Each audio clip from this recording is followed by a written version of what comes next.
বলরাম সাহায্য করে চলে আসছে। বাজত সব ঘটবাদ সাহায্য বলবীর মানে বলরাম সে চলে আসছে।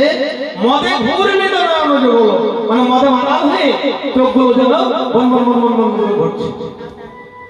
পদসভা দর্শন করে তার যে জ্যোতি অঙ্গ প্রত্যঙ্গ যে চালনা সেটা বর্ণনা করে আমার মহাজন বলল, দেখো দেখো মুকুনাই যেন বিদুরে মুকুনাই যেন বিদুরে মুকুনাই যেন বিদুরে মুকুনাই যেন বিদুরে মহি পর মুখের মালা মুকুনাই পর মুখের মালা মহি পর মুখের মালা মুকুনাই পর মুখের মালা কমলের মধুরে কমলের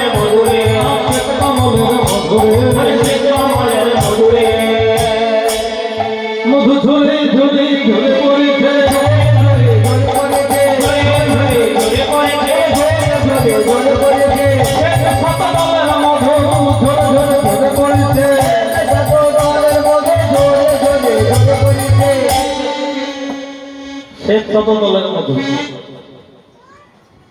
মানে সাদা বর্ণের বলরাম নয় কি কৃষ্ণ কালো আর বলাই আমার সাদা ধবধবে পরিষ্কার। তাই বলরামের বদন শোভা ঠিক যেন কমল মানে পদ্ম ফুলের সঙ্গে সাদা পদ্মের সঙ্গে তুলনা করেছে। আর ওই পদ্ম ফুলের মধ্যে জোরে জোরে করছে বললো কেন না দাদা বলরাম হচ্ছে তোতলা। বলরাম একেবারে তোতলা গো। দেখবেন অনেক ছেলে আছে 12-13 বছর বয়স হয়ে যায়, দেখবেন কথা বলে না, কথা বলতে বলতে বেঁধে যায়, কথা বেঁধে যায় আর লালা পরে ধরে ধরে মুখ থেকে লালা পরে গল গল করে না। ঠিক বলরামও তাই ঠিক।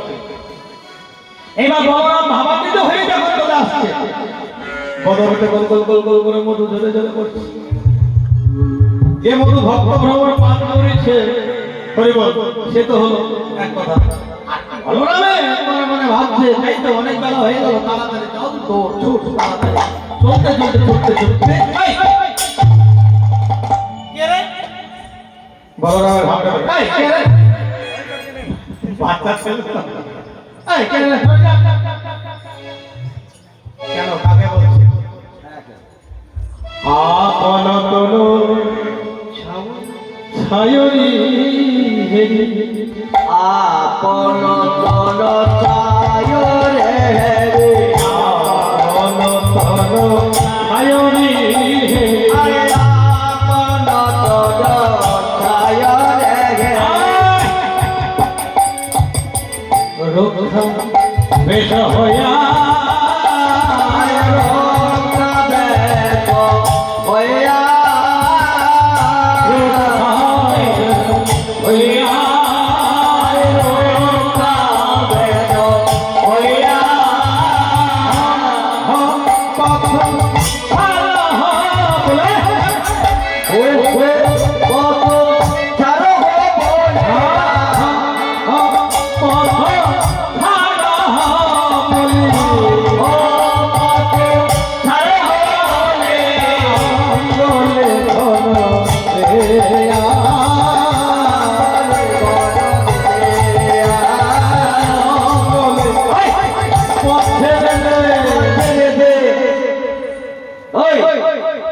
পথ ছেড়ে দেই পথ ছেড়ে দে পথ ছেড়ে দে পথ ছেড়ে দে পথ ছাড়বে না তাই না? ও বাবা ছায়া কোনদিন পথ নিজের অঙ্গ থেকে ছেড়ে যায়? ও বাবা অঙ্গের ছায়া কি অঙ্গ থেকে ছেড়ে যায় কি? তাই না? কোন দিকে দেখুন ফাইট সঙ্গে কিন্তু বলরামের বাচ্চা কেন বাহ্য জ্ঞান হারা হয়ে গিয়েছে, ছায়া জ্ঞান হারা হয়ে গিয়েছে। তাই মনে মনে ভাবেন বুঝেছি তুই আমার সঙ্গে লড়াই করবি তারপরে আমার পথ ছাড়বি।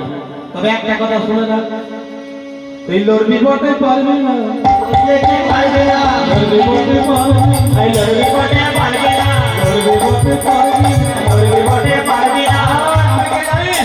আগে আমি গিরিধর দাদা রে, লড়বি বটে পারবি না, দাদা রে লড়বি বটে পারবে না, গিরিধর দাদা রে, লড়বি বটে পারবি না, দাদা রে লড়বি বটে পারবে না। আমার ভাই গিরিধর ছিল, মানে পাহাড় তুলে ধরেছিল। কেন ওই গোবর্ধন পাহাড়টাকে তুলে ধরেছিল, তাই বলছে আমার ভাই পাহাড় তুলে ধরেছিল, আর আমি হচ্ছি তার দাদা।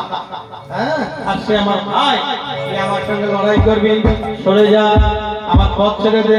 কিন্তু পথ ছাড়ছে না। ছায়া কিন্তু অন্য থেকে ছেড়ে যায় না। বলরাম মনে মনে ভাবছে এই বেটা পথ ছাড়ছে না, এর সঙ্গে লড়াই করতে হবে। তোর রণবিবসা মিটাইয়ে দিচ্ছি, একটুকু ধৈর্য ধর। এইবার আমার গোবিন্দ কি করলো, আমার বলরাম কি করলো, কর পাঠনে কক্ষে দাবি, কর পাথরে করতে যাবে, কর পাথরে করতে যাবে। পরে যে পাথরটা ছিল না, পাথর মানে গরু জন্য ছোট লাঠিটা, পাথরটা কক্ষে দাবি মানে বগল দাওয়া করেছে। এবার ব্রজ ধরলি গাইয়া মাখে, বলে গায়ে মাকে, বলে গায়ে মাখে, বলে গায়ে মাকে, বলে গায়ে মাখে, বলে গায়ে মাকে। আরে কাকা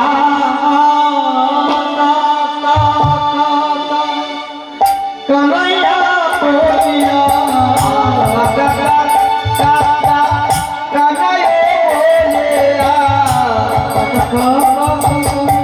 কানাইয়া বলিয়া,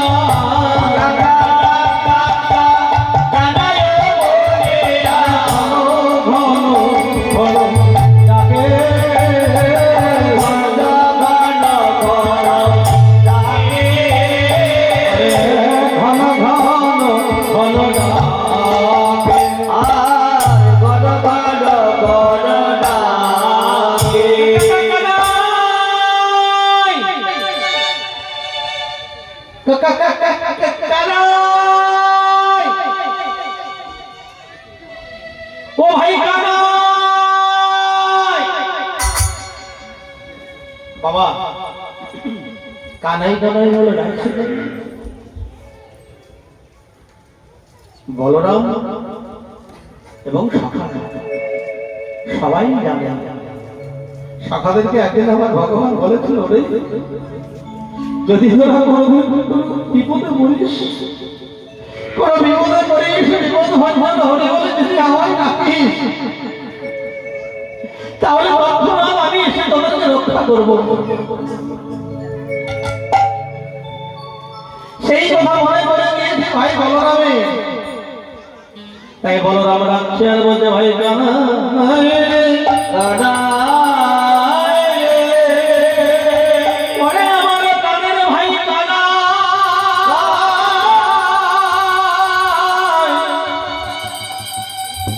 কানাই রে,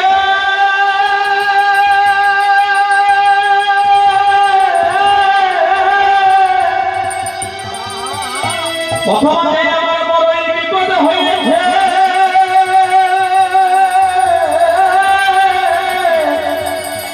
বিপদের দ্বারা বিপদ ভাঙা না হই, একবার এসে আমায় দেখা দে। ওরে ভাই কানাই,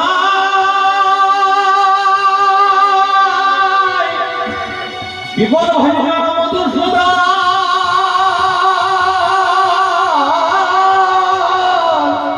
তুই বিনে এই ভবমাধারে আর কে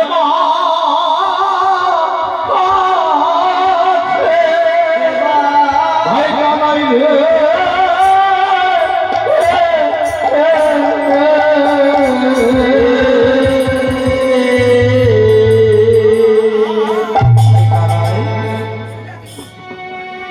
এরা ওরা মাতা পিতা ভক্তি ভ্রাতা ভাই বন্ধু সবাই তো এই পথে এসে পথে না। যখন এসেছিলাম তোমার সঙ্গে দেখা করার কি ভাই, আমি যখন চলে যাবো সঙ্গে তুমি যাবে আর তোমার নাম যাবে, তুমি ছাড়া তো কেউ নাই আমার।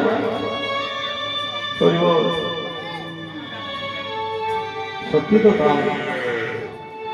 এইভাবে এলাম, মহামায়ার মায়াজাল আমাদেরকে বেঁধে ফেলল। এই প্রপঞ্চময় দুনিয়ায় যখন আমি এলাম, সঙ্গে সঙ্গে মহামায়া আমাদেরকে জালে বেঁধে ফেলল। আমরা যখন কথা দিয়েছিলাম জননীর উদরে হেঁটে মন্ডলে যুদ্ধ পদে, বলেছিলাম ভগবান আমাকে নিয়ে চলো ওই ধরাই, আমি এখন যেমন ডাকছি তোমাকে ভাবে গিয়ে ডাকলাম এমন করে করো। কিন্তু করজোর আর করজোর থাকলো না। আমরা সব ভুলে গেছি, পরে মায়া জানে ঈশ্বর যদি পিছনে ছুটেছি রে। আমার ঘরে আমার বাড়ি আমার কন্যায় আমার নারী, আমার করে আমি কত মত্ত হয়ে যারে ডাকার কথা তারে ডাকার কথা ভুলে যাই। তাই আমার মহাজন বলল